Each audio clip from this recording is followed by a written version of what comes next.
What'd you do yesterday? Oh, man. Yesterday, I threw all my socks away. You threw all your socks away.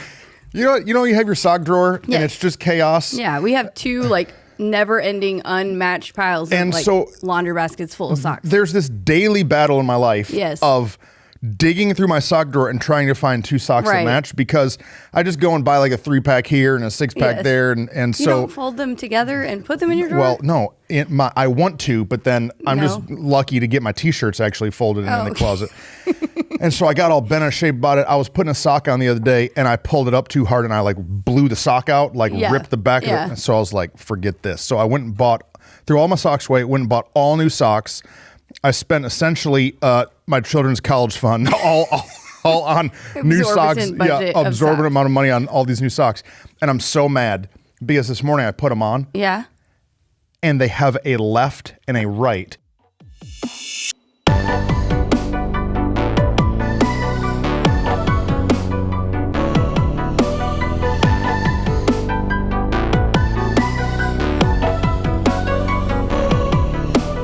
Now I'm so mad because now you got to match them still. I'm still digging through the drawer. Right. I wanted to be able to close my eyes and reach in the drawer, pull out two socks, and I'm successful for the day. I'm trying to become more efficient. I'm trying to optimize my life. First world problems. First world problems.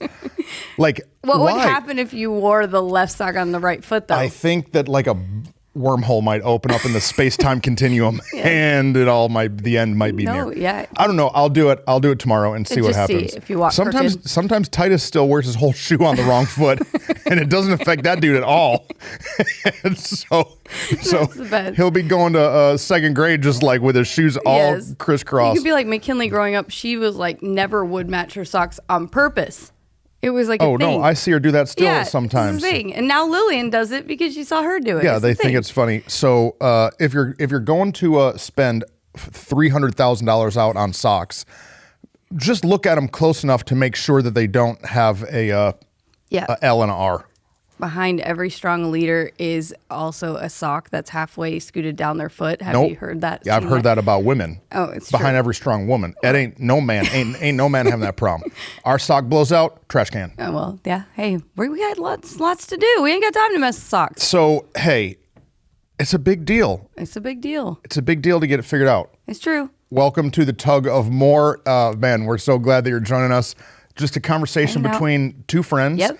As we talk about life and ministry and leadership and this internal tug to more. There's a tension and a fight anytime we want to go into all the things we feel like we're supposed to accomplish.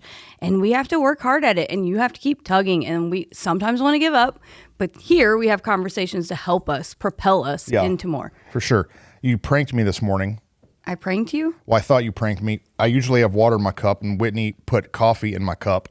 I was trying to be nice. No, trying to. Which is funny that I thought you were pranking me and you're being nice. This is the perspective problem that we have to have the right perspective. So I'm now sipping on it's a mocha latte. Some mocha latte, which I can't do it. Can I have show and tell? Oh. Look, I bought my own water jug.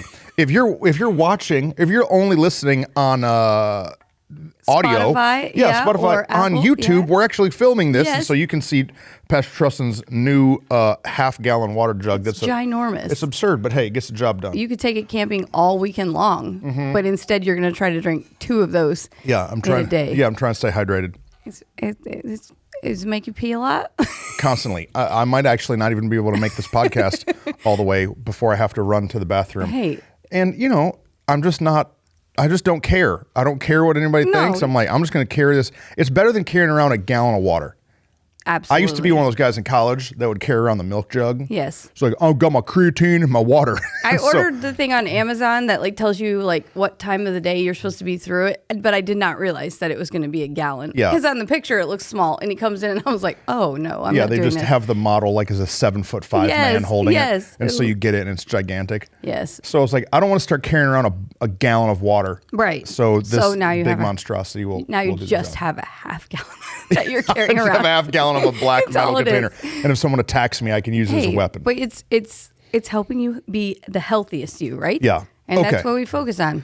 Healthy me. Healthy So us. we're talking about some leadership stuff today, and developing yourself, developing the team around you. You know, some terminology that's thrown out all the time is IQ and EQ. Yes. This idea of intelligent quotient, Right. like how smart are you, how much intelligence do you have, but then also your emotional quotient. We've done a big conversation on emotional health. Yeah. Tag it up in the corner.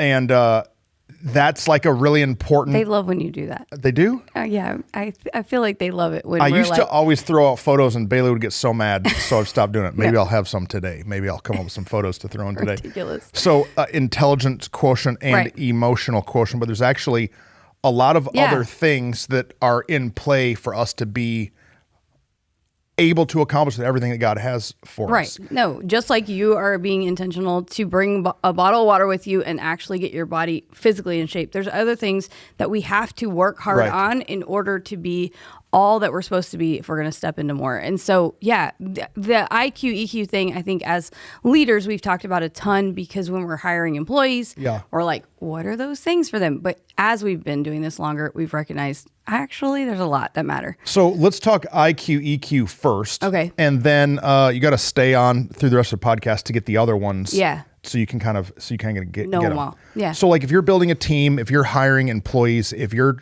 just creating a group of people around you that are helping you, part of your tug team, you've got to be aware that everybody has an intelligence quotient to be able to do the thing that they're trying to do. People have to be, we have to be smart enough to actually do the job that we're trying to do. Right. If you are hiring someone for a job that they actually just don't have the capacity in their brain to do, it's not going to work. And I think that's an easy one usually to like talk about and to kind of look at, because are they qualified? Yeah, but really, can they just even do it? Yeah, it's important. I've never taken an IQ test. No, me either. I kind of want to. We should do that. I don't know why we haven't. What is that other thing that you had all the staff fill out, like the personality? The personality tests. Yeah, there's a bunch of those that we've done. The Myers-Briggs and the SOI and then one that you guys talk about all the time that I haven't actually done, but y'all just tell me what I am. You're a strong 8, bro.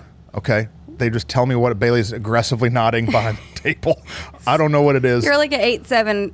That's why you and I are weird. You're like an 8-7. I'm like a 7-8. And so you're highly assertive.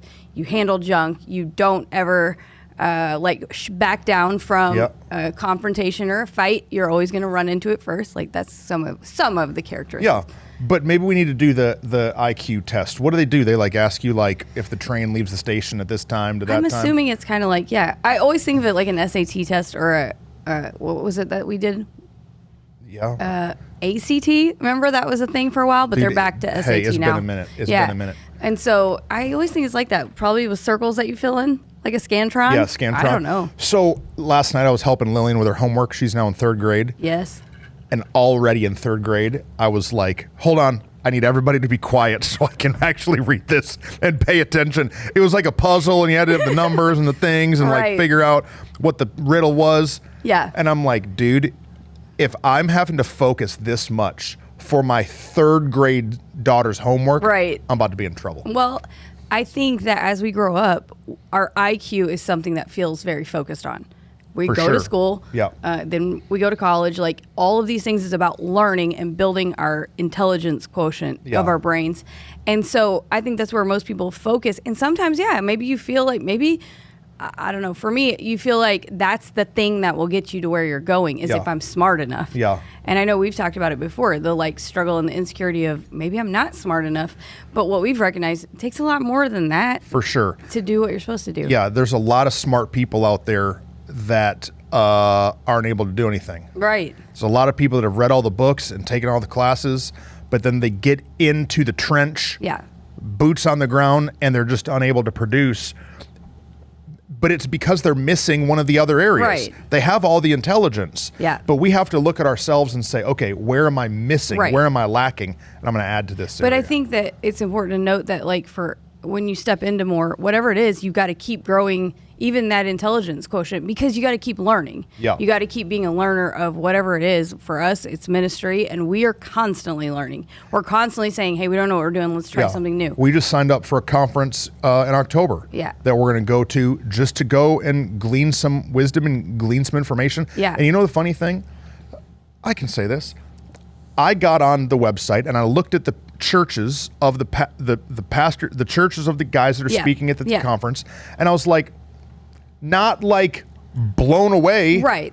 But just because they might be a peer or they might not have done something that is like earth-shattering, doesn't mean that I don't have the ability to go and learn some major things from them. That's a really good point. Even though size-wise it might be comparable, they might be winning in an area so well that we are failing at that we can learn from. But that's a really important piece, though, that we've talked about before, that like you don't have to. We tried for years to find mentors that were like specifically the same as us. Yeah. But you that's not really possible because we're all different people. No. But we can find people that we can learn in certain areas. They have maybe a higher IQ in some things, and we have a higher IQ in another. Yeah, I tried to find mentorship in a one-stop shop. Yeah, it's not possible. One, is what we've one learned. person who can teach me all of these different things. Right. But really, to really grow, in your understanding and your leadership, you have to have multiple people pouring into your tank to really grow your intelligence. Yeah, and so I think it's important. And so intelligence is the first major big one.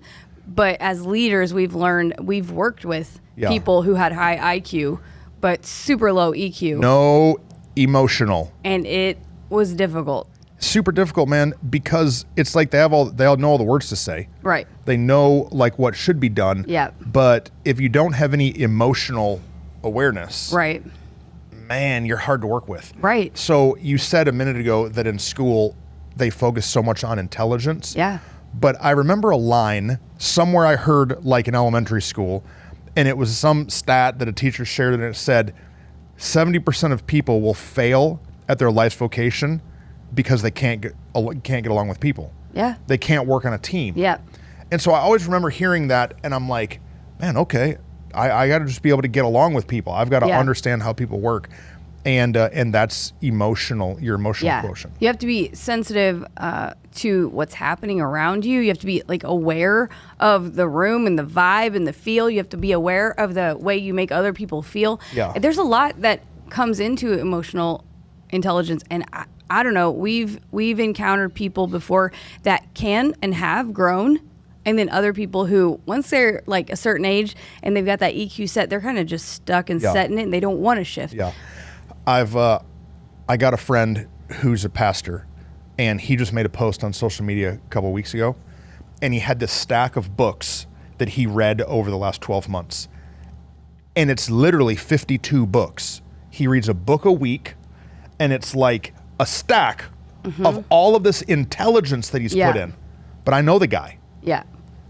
And he needs to work on his emotional awareness. Yeah. He needs to work on like some stuff other than just intellect. Well, because that can be all consuming. Well, and we like to do where we win. Correct. We like to do what we're good at. Correct. And so if you're a good book reader, a good test taker, a good like information knowledge gatherer, then that's where you're just going to lean towards. Right. But like, what about your emotional quotient? Yeah, no, when you said that, it made me think. Just this week, we have our team reading a book. That's a short book that they're reading together. It's actually the first like, hey, we're going to all read this week together in a short amount of time.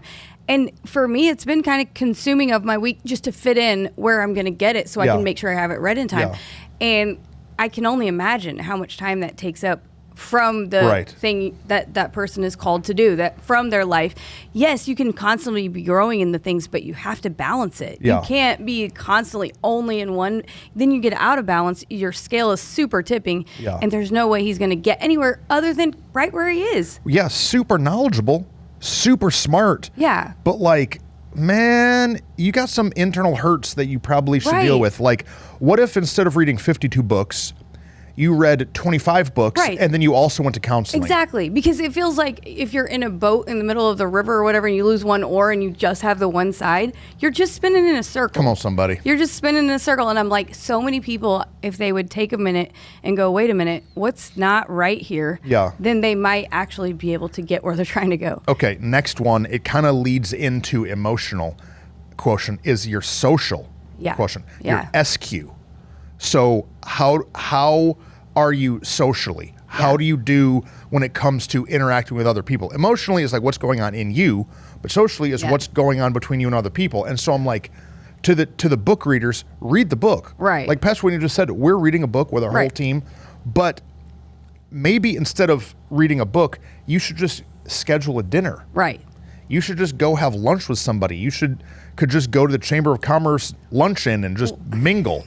Yeah, you have to find where your deficit is and then work towards it. And I think the EQ and SQ are real connected because some people are not good socially because they got a lot going on emotionally, and so they just retreat. Ooh, do that. And so they don't actually allow themselves to grow there because they're really not growing here either. Yeah, because if you're an emotional basket case, then you're so insecure and you have so many other things in your head that you're not able to send any words out of your mouth. Right. So you can't make any friends. Yeah, it's not going to work. And so I'm like, we gotta look at all of them because they go hand in hand. But the social one, I think, is just, I've heard people say like, well, I'm an introvert.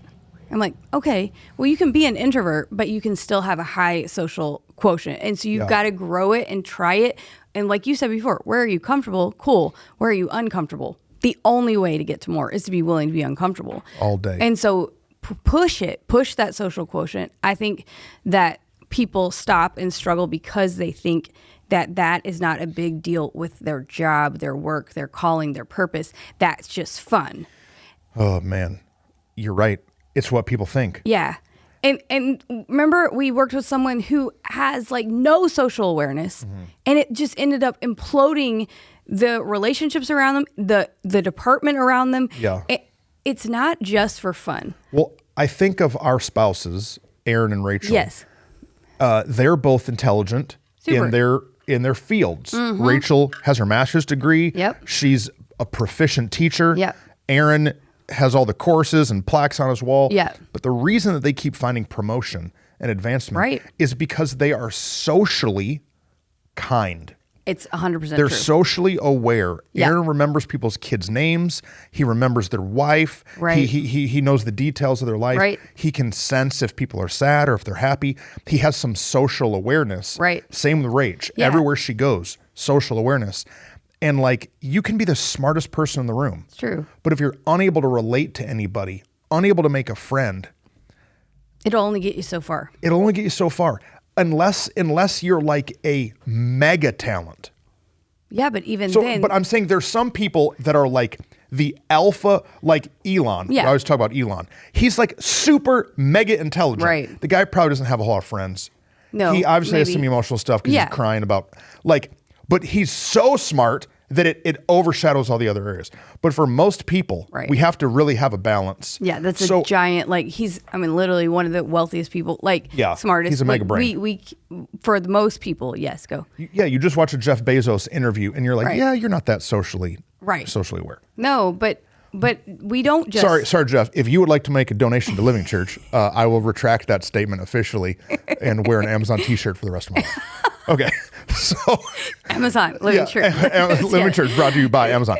But okay, the intelligence, we know how to work on intelligence. Yeah. Take a class. Right. Read a book. Right. Put some information in. They even have books that are exercises to grow your brain, grow your... But how do you grow the other two? Oh, man. What you said was so good. We spent the first 18 years of our life it's going to class to gain intelligence. But how does somebody, if they're hearing this, grow their emotional quotient or their social quotient? What are some steps they could take? Well, this is something we've worked real intentionally on. And so, you mentioned it a minute ago, go to counseling kind of thing. But I think that you have to get real with what you want out of life. Okay. Not just your goal of where you're going, not just, we want to grow a great church, but it's good. Yeah, that coffee got me. Not that we want to grow just a great church, but we want to have a healthy, thriving community of people. Yeah. What does it really look like for our life? And so once we determine that, then I kind of think the fourth Q goes in with this in order to answer the question. So can we talk about it and then I can answer it? Yeah, hit it. Okay, so the AQ, which is a little bit is it adversity? Is it adaptability? I'm not sure. Yeah. But there's kind of two different trains of thought and two different ways that people would teach this idea. Adaptability quotient is are you adaptable? When you're when new things are thrown at you, how do you handle them? Yeah, or when emergencies or when things that change. Yeah. Or then adversity. And I mean, they're kind of the same and comparable, but also different. Yeah. Adversity is like some people, when it gets hard, they just lay down and die. Right. They don't have thick skin. They don't have a tough back. Right. And so... No, like you're the guy that when you see someone on the side of the road, oh, we're going to pull over and help them because they're having trouble. Let's help out. Yeah.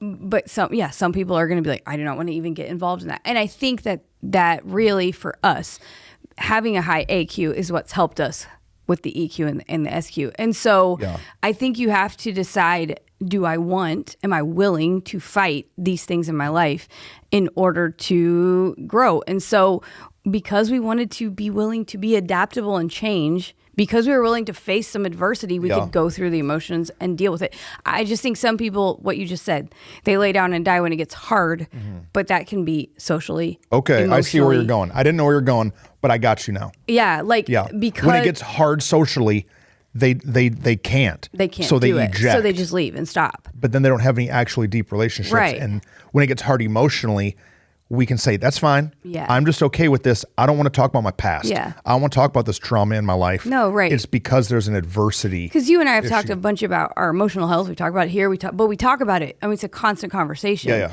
And the only reason we've dug deep and hard in it because we're like, we handle adversity well. Yeah. We're both people who are like, oh, there's a problem. Yo, I'll solve it. Like, that's who we are. Yeah. And so because of that, I think that's why we've been able. So I don't know for the person who lays down and gives up, because you're just going to give up. But if not, decide this hard is worth it. Yeah. And then step into it and start digging, start figuring out what's causing me to either have a social issue, emotional issue, or whatever it is.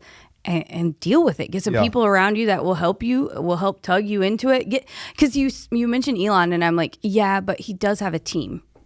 Oh, for sure. There would not be Teslas. No. He has a super incredible team of other and so at least he has those geniuses. people around him helping with the emotional pieces and the social pieces, right? No, that's true. So the adversity is what you just kind of leaned on. Yeah. Like that if you find yourself when the going gets tough, you bounce. Yeah. Well, then there's an area that you need to work on, right. because no matter how smart you are or emotionally intelligent you are, tough things are coming. No, right. Jesus. Yeah. He told us in this world you will have trouble. Right. Trouble's coming for all of us, and so we have to have some adversity ability. We've got to have some strength. Yeah. But I really love the other one that people teach along with adversity, which is adaptability. Right.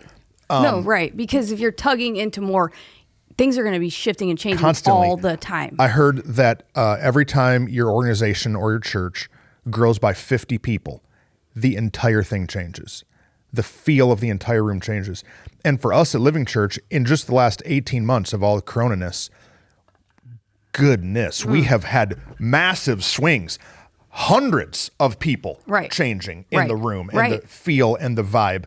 And so there has to be some adaptability. I remember a while ago, I did, on the same day, I did a pep rally at a high school. Mm-hmm. You know, a pep rally, like I'm up running around screaming, I'm like, what's up, like doing that whole deal. And the same day, I did a funeral for a 90-year-old woman. The same day. Right. So I went from screaming a microphone in a jersey to wearing a black suit, talking somberly. Right. Talk about adaptability. No, right. And so, like, in my context of a communicator, that's something that we have to do. Just yesterday, Whitney went and taught at one of our local hospitals, asked her to come and do a Devo, and it was just online, and it was super awkward because there was nobody, there's just two people in the room. Standing in, and I'm only 5'2", and the computer was low, and so I had to stand on my tiptoes the whole time. But that's after Sunday, speaking to a packed full room of people. Full, and so we have to be adaptable, but it's not just adaptable in how we talk. It's adaptable in, like, one day you might be behind a computer. One day you might be in front of people. Right. One day you might be in a trailer unloading a bunch of junk. Right. That we have to be willing to shift adaptable, and change. that we can do multiple things well. Well, you know the saying, if we always do what we've always done, we'll always get what we've always got. Yeah. And that is not more. Yeah. And so if we want more, then we have to do new things. We've had to adapt and change it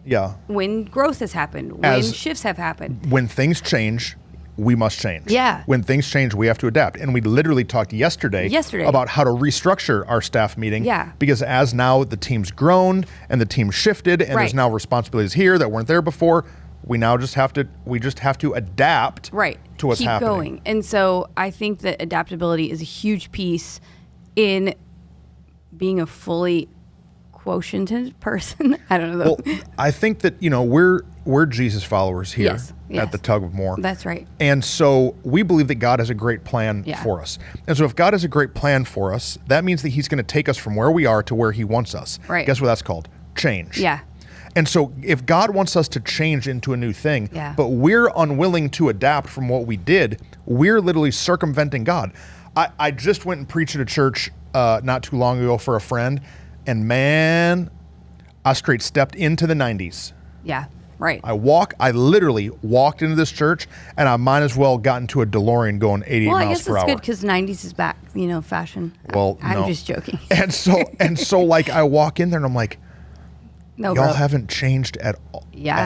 You haven't changed at all. You have not adapted. Right. You have not adapted. The message that we present is the same. Yeah. But our adaptability, we have to make some shifts. We watched a YouTube clip years ago from Dr. Sam Chand that talked about how growth is only possible by your quotient of pain, essentially. Yeah. That change equals growth equals change. Growth equals and change, and leads to pain.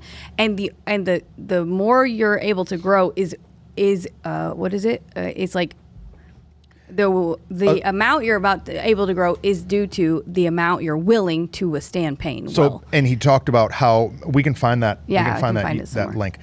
And he talks about how as he leads oversees all these great leaders and mentors all these great leaders, that what they have in common is an immense pain. Yeah. That there's immense pain sometimes in life. And so that goes back to the adversity. It's why they're kind of connected, the adaptability and the adversity. Yeah. As things grow and shift, we have to... Your ability to not just withstand pain, but then keep persevering through the pain is what allows you to step into more. And so it's necessary. Yeah. So as we kind of explained those, how do people grow in those?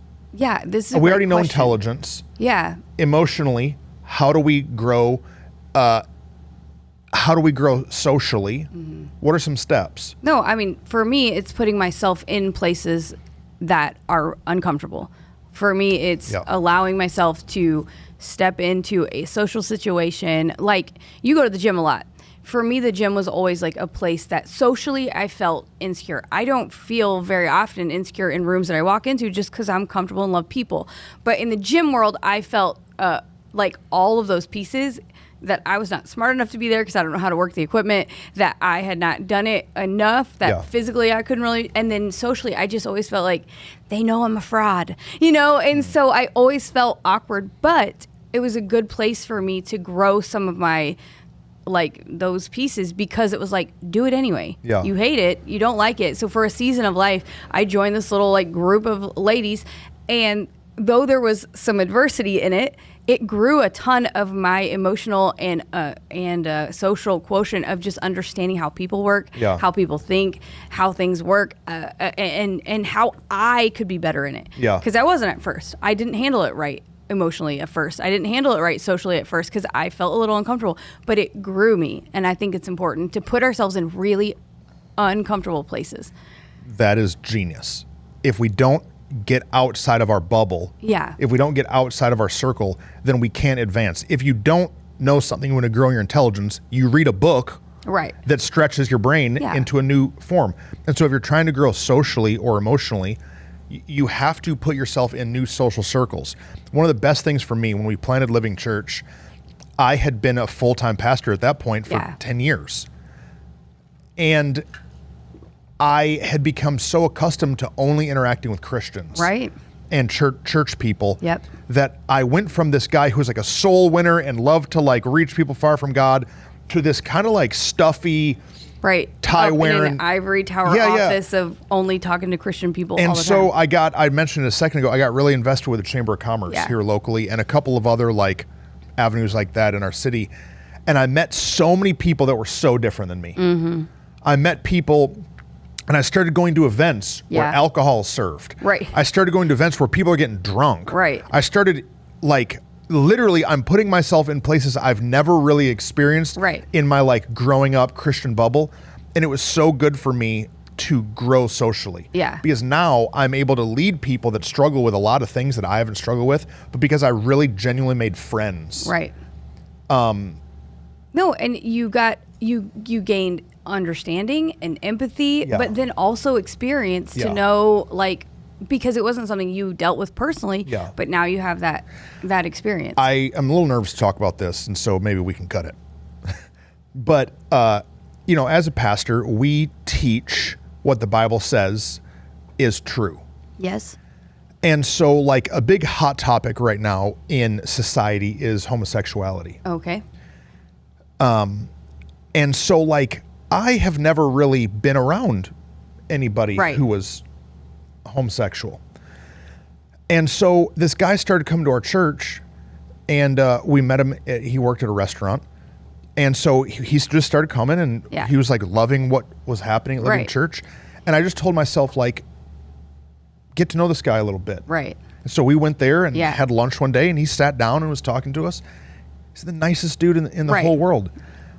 And so, like, I had to push myself a little bit again into an environment that I have never really understood before. And in the same way, the Bible says that we should not be getting drunk. The same way the Bible says that we should not be living these lifestyles. I still, as a pastor, need to be loving and kind and able to relate to what they're walking through. And man, to grow socially, sometimes we just have to be around somebody that's a little bit different than us. It doesn't mean that I'm conforming to their beliefs. It means that I'm understanding who they are and what they've walked through and like what their challenges are. And you're not forcing them to conform to yours either. We're just learning from each other and growing together. I mean, Jesus had lunch at Zacchaeus' house. Zacchaeus, we didn't know the song, he's a wee little man, but really the dude was a tax collector who was essentially working for the enemy. He was a sellout. But Jesus still went to his house and had lunch. Jesus still talked with a woman at the well who had 5 husbands. Jesus still touched the leper. Like, Jesus put himself in these social situations that no other priest was willing to do. And just because he was there, he was able to really do great things. And I think that Christians, we're like, we want to do more. We want to change the world. We want to make a difference. But I'm going to stay in my office. And I'm going to stay in the church. And I'm only going to talk to my holy huddle. Well, you said it before. It's like a safe bubble. You stay in this little bubble, but if you stay in the bubble, you can't go anywhere else. Like you're just stuck there. Like the bubble boy from Seinfeld, he's stuck in his room. Like, but it's true, you're stuck and you can't do anything else if you're unwilling to like step outside of it. And so you have to decide, is what I'm called to, is what I believe I'm supposed to step into more valuable than the uncomfortableness for a moment. You and I have put ourselves, we've talked about it before, we almost every summer have flown with our spouses to other great churches or even great organizations and just put our feet in places that were bigger than us so we could expand our knowledge, our understanding, even just our ideas of how we do things. It doesn't mean we're going to take everything from them, but we're going to take maybe something good from them and grow. And so that wasn't easy the first time we did it, to walk in and to be like, we're just these people from this little church. Does anyone want to be our friend?